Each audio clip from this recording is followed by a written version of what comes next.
morning, and thank you so much for waking up with us here on Live Now from Fox. It's Monday, July 21st. I'm Jeanne Francine here with you for the next few hours to give you all of your breaking news alerts, top stories, and of course your live events of the day. As we come on the air bright and early on this Monday, we are following some breaking news as it relates to the conflict with Russia and Ukraine. The latest video provided to us here on Live Now from Fox on this Monday.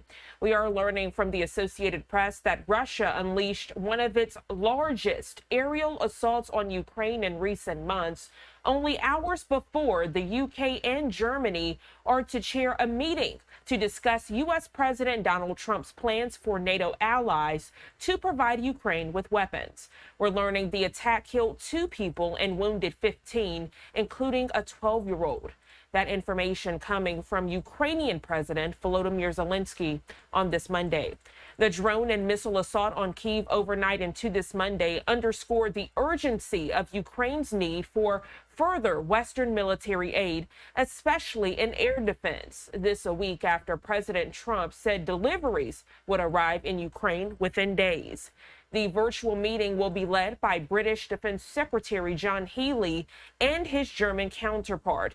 Healey said U.S. Defense Secretary Pete Hegseth and NATO leader Mark Rutte, as well as NATO Supreme Allied Commander, will attend the meeting of the Ukraine Defense Contact Group. We're also learning this morning that Moscow has intensified its long-range attacks on Ukrainian cities, and analysts say the barrages are likely to escalate as Russian drone production expands. In a shift of tone toward Russia, the U.S. president last week actually gave Moscow a 50-day deadline to agree to a ceasefire or face tougher sanctions.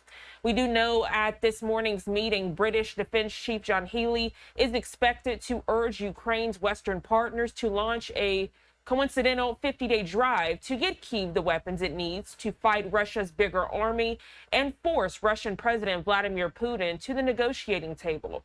Trump's arms plans announced a week ago involved European nations sending American weapons to Ukraine via NATO, either from existing stockpiles or buying and donating new ones.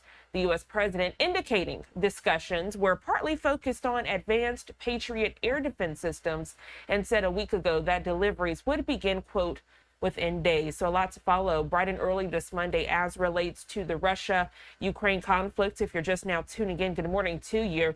We're following the very latest, learning that Russia has launched a major aerial attack on Kyiv just hours before high-level talks on support for Ukraine. As you can imagine, this is a developing story, so make sure you're staying tuned to Live Now from Fox for the latest developments.